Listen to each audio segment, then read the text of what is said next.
En Polynésie française, sur l'île de Tahiti, la commune de Aroué est souvent citée comme une ville où il fait bon vivre. Journaliste amateur et curieuse de nature, j'ai décidé d'aller vérifier sur le terrain si la rumeur est exacte et comment vit-on dans cette commune de 9500 habitants, si proche de Papeete, capitale de la Polynésie. Première étape évidente du périple, la mairie de Aroué, où j'espère trouver informations et contacts pour aller à la découverte de la ville. Construite en 1893, la Saint-Onge, le nom de l'édifice qui abrite la mairie aujourd'hui, est une des rares constructions de type colonial qui demeure encore sur l'île de Tahiti. J'apprends vite que la ville possède une histoire très riche et on me conseille de rencontrer Gérard Teariki au Tara pour en savoir plus.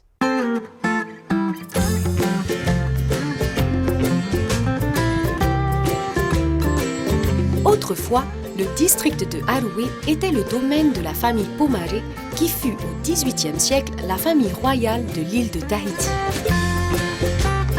Alors, cette commune porte le nom de Aroué, mais qu'est-ce que cela signifie et surtout d'où ça vient? Aroué, c'est quand même le domaine des rois. Lorsque les premiers missionnaires anglais ont mis leurs pieds dans la commune de Aroué, ils ont édifié le plus grand temple de Tahiti. Et dans ce temple-là, le Pomaré II a été intronisé. Et au cours de cette cérémonie, il a voulu changer Papao et mettre le nom de Aroué. Aroué qui veut dire louange, qui veut dire allégresse, louer Dieu. Aroué se situe entre Pir'e et Mahina. Mais quelles sont les limites de cette commune en fait? Ça partait donc de Tetiaroa.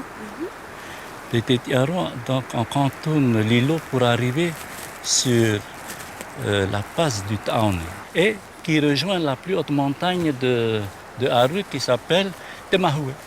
Alors de ce côté, depuis donc, le mont Aurei, on descend sur la colline du mont Tahara, on descend donc vers au fond Toahiropapa.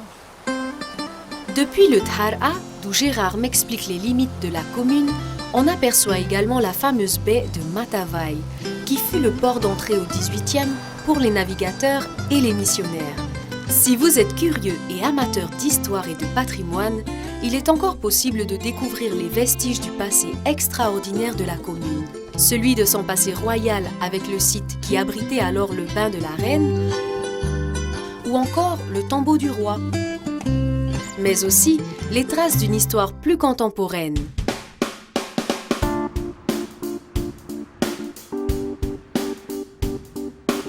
Cet étonnant héritage a semble-t-il attiré quelques célébrités. C'est ainsi que James Norman Hall, co-auteur de la fameuse trilogie de la Bounty, s'installe dans les années 30 à Aroué. Cette maison a été construite en 1932. Ah oui, d'accord.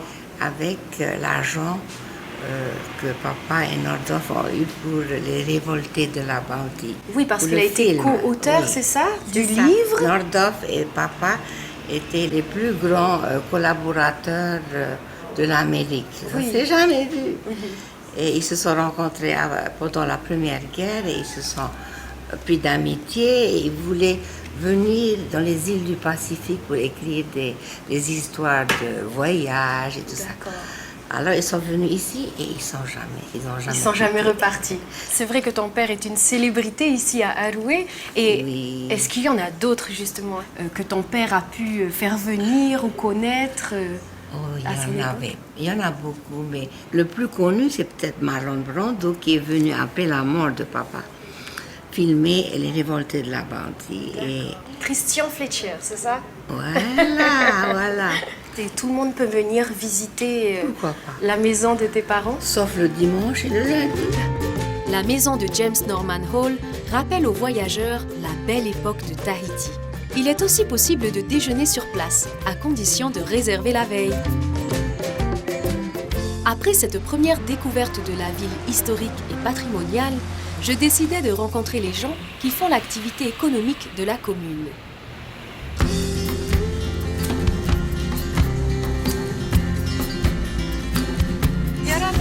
Vous êtes bien Jacques-Dine? Oui, c'est bien moi. En fait, je suis là parce que j'aimerais que tu me parles un peu plus de la pêche à Aroué et notamment du fameux potimarara. En effet, la pêche à Aroué est très importante dans la commune. C'est un point d'activité, je dirais, assez important même parce que ça vient de nos parents, de nos arrière-parents. Je vois que tu as un poti à côté de toi, c'est le tien?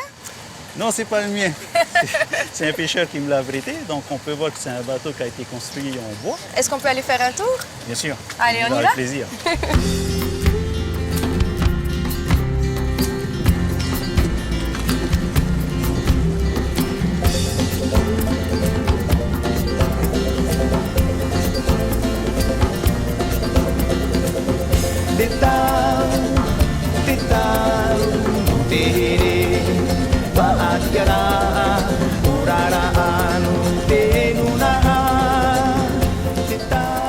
Au départ, le potimarara, il servait à pêcher des mararas.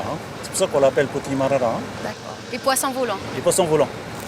Et parce que les Polynésiens sont très friands de ce poisson et c'est une technique de pêche qui a toujours existé. Il avait commencé par être pêché à pirogue avec 2 personnes. D'accord. Et par la suite, les moteurs hors-bord sont arrivés sur le marché. Donc au lieu de ramer, ils ont fait des petits bateaux. Dans les années 53, mon père il a eu cette idée de construire ce bateau, d'inventer ce bateau, avec ce poste de pilotage à l'avant et ce manche à balai qui sert de direction. C'est grâce à cette invention qui est partie d'Aroué. Donc toute la Polynésie aujourd'hui s'occupe de ce bateau parce qu'ils avaient reconnu que c'était un bateau très maniable, facile à conduire et qui passait très bien dans les vagues parce que le fait d'être à l'avant de ce bateau, on pouvait anticiper en fonction des vagues.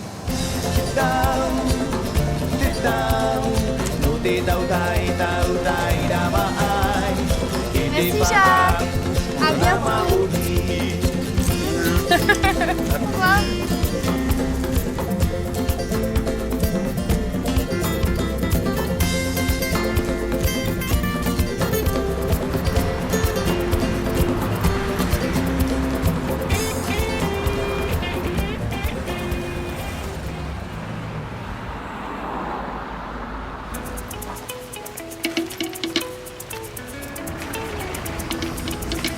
Bonjour. Je fais un reportage sur la ville de Aroué et j'ai appris que Tahiti Armaohi était l'une de ses nombreuses entreprises. Oui. Et donc, je voulais en savoir un peu plus sur son histoire, sur son organisation et son fonctionnement. D'accord. On a un de nos produits phares qui sont nos paréos imprimés machine. Ensuite, on a toute cette partie galerie que tu vois. On a aussi alors tout ce qui est imprimé à la main. Donc ça, c'est les paréos qu'on fait dans le même procédé depuis une 50aine d'années. Ah, wow. Tu veux en voir un? Ah Je vais oui, t'en je veux montrer un. bien. Merci. Voilà, donc celui-là, c'est le Penny. Et c'est un de nos plus beaux et plus anciens paréos. Wow, je peux l'essayer? Bien sûr, Merci. vas-y. Mais comment est-ce que c'est fait alors? Parce que tu me dis que c'est fait à la main. Voilà, ça t'intéresse de voir le procédé? Oui, je veux bien voir. Vous avez votre atelier? On a notre atelier derrière, viens. Ah, je vais te le d'accord. montrer. Ben, Tu je me te suis? suis, merci. Allez, on y va.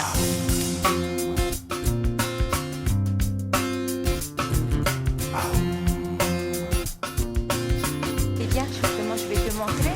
D'accord.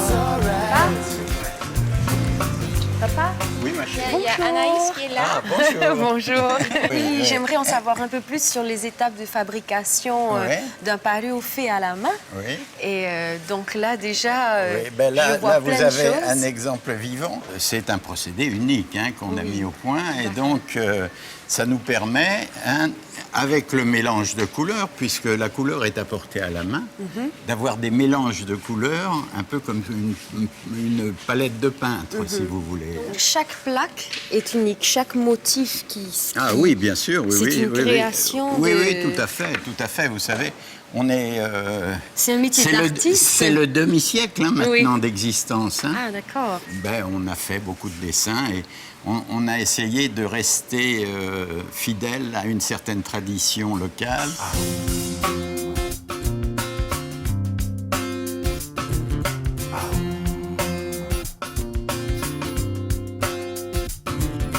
Merci pour cette présentation. Ah, ben, c'est moi qui suis très très content parce que dès que les gens s'intéressent de près à ce que l'on fait, on est très content. Hein. Merci beaucoup. Tout à fait. Allez, Allez, je Nana. vous laisse. Au revoir. À la prochaine. Bonne continuation.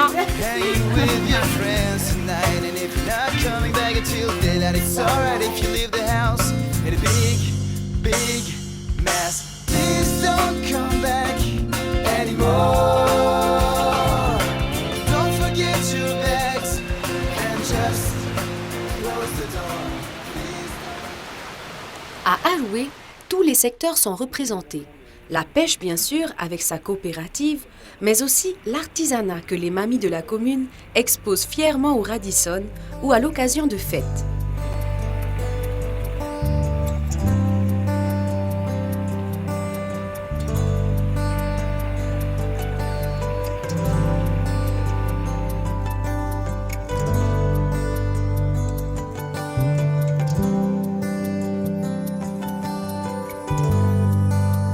Sur les hauteurs, on peut trouver également une forte activité agricole.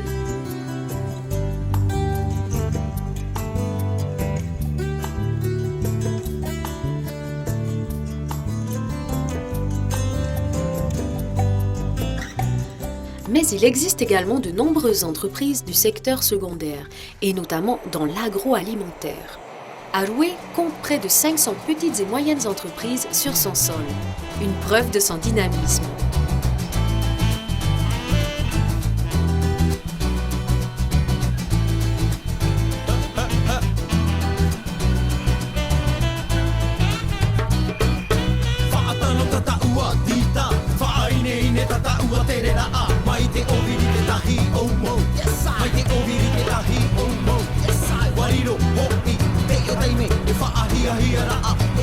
On peut dire qu'Aroué dispose d'un milieu naturel très varié. La plaine côtière, les vallées et surtout la montagne qui constitue la majeure partie de la commune. Si vous voulez découvrir Aroué côté montagne, le chemin de randonnée année vous donnera un bel aperçu de cette diversité. C'est d'ailleurs tout là-haut que j'ai rendez-vous avec Karl Régurant pour y évoquer l'environnement de la commune. Y a quelqu'un? Oui, bonjour, tu cherches quelqu'un? Bonjour, oui, c'est bien toi, Karl? Oui, c'est moi, oui. Ah, bonjour, je te fais la bise. Oui, mais tu viens d'où comme ça? Ben, de tout en bas, là-bas. Ah, d'accord. Oui, ben je voulais savoir justement où j'étais arrivée. Eh ben, tu es toujours à Aroué, t'as pas quitté le district, sauf que tu es à 550 mètres d'altitude ici. Ah, d'accord. Et on se situe quasiment en bas du plateau du fameux Faré Amourey, qui est le marais et la limite extrême la plus haute de Aroué. Et juste là, derrière nous, bien, tu as la crête qui sépare en fait Aroué et Pirel. Ah, voilà. d'accord. Tu veux voir peut-être un autre endroit? Ah oui, je veux bien. Attention, ça pique un peu quand même.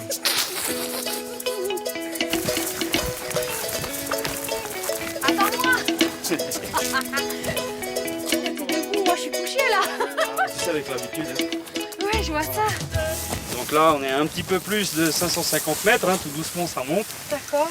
Et déjà ici, tu as un aperçu de ce que c'est qu'Aroué, quoi, ce à quoi C'est une ça sacrée ressemble. vue en tout cas. Par contre, il n'y a pas grand monde qui habite en montagne, bien que c'est 85% de la surface de Aroué, c'est quasiment que de la montagne, quoi. Et vivre à Aroué, alors ça te plaît?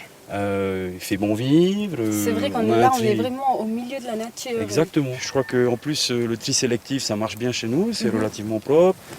Donc ça va, quoi. Je trouve que Aroué, c'est peut-être pas pour rien finalement que la famille Pomaré avait choisi ce district comme lieu de vie. Et puis là-bas, on aperçoit Tetiaroa. Bon, là, il y a un peu de nuages cet après-midi. Mais en temps normal, quand c'est bien dégagé, tu aperçois Tetiaroa, tu aperçois l'atoll. C'est un gros point noir au large, quoi. Tetiaroa qui fait partie également de la commune de Aroué. Ça va être ma prochaine étape. Oui, bonne idée.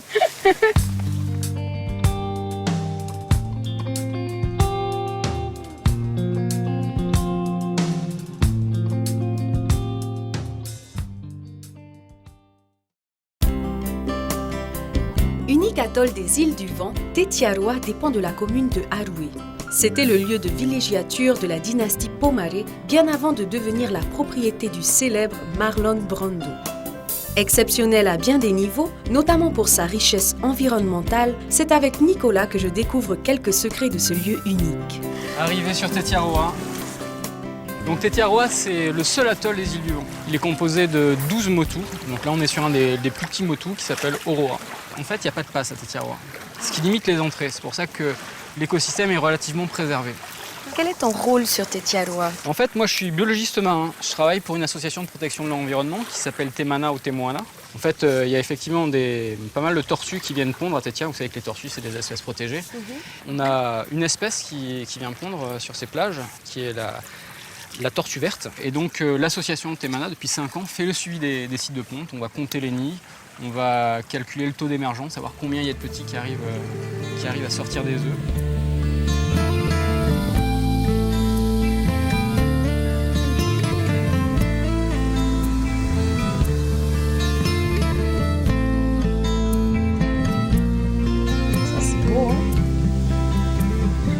J'ai entendu dire qu'il y avait un ancien hôtel ici sur cet atoll. Ouais, c'était l'hôtel de Marlon Brando. Donc cet hôtel, il a fonctionné pendant pratiquement 30 ans. Et depuis, il y a un nouveau projet hôtelier qui est en train de se faire. La particularité de ce projet, c'est vraiment d'être tourné vers les énergies renouvelables.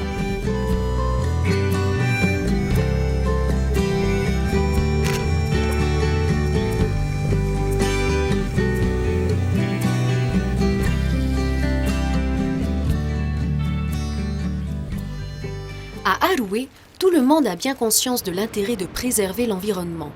Ainsi, c'est une des seules communes de l'île qui assure le nettoyage de ses plages et possède sa messagère du tri qui sensibilise les habitants à l'importance du tri des déchets. Une action qui fonctionne puisque Aroué a obtenu plusieurs années consécutives la Tortue d'Or qui récompense la meilleure commune en termes de tri sélectif. Idéalement situé à l'entrée de la zone urbaine et avec son environnement préservé, on reconnaît qu'à Aroué, il fait bon vivre. De nombreuses activités sont offertes à ses habitants, mais la vocation maritime de la ville y est très affirmée. Aujourd'hui, j'ai rendez-vous avec Doudou de Saint-Cyr à l'école de voile de Aroué. Le Yacht Club de Aroué est le plus important de toute la Polynésie. L'école de voile y est très réputée.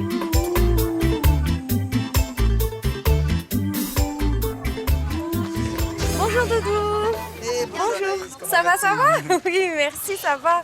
Dis-moi, il y a beaucoup d'activités ici. Où est-ce que je me trouve? Alors ici, tu te trouves à la fois au Yacht Club de Tahiti, et à la fois à l'école de voile d'Aroué, dans une entité où il y a beaucoup d'activités nautiques. Il y a également un petit club de plongée. Et donc, à travers toutes ces activités, il y a évidemment beaucoup d'enfants, tous les jours. Et il y a énormément de bateaux dans ce yacht club? Oui, beaucoup de bateaux, des dériveurs. Là, on est dans le parc des dériveurs. Et il y a également une autre partie sur les pontons où il y a les croiseurs du Yacht Club de Tahiti. Et est-ce qu'on peut Mais évidemment, viens avec moi, on va faire un petit tour sur les pontons et puis même on va aller sur l'eau si ça t'intéresse. Allez, c'est parti. Allez, on y va.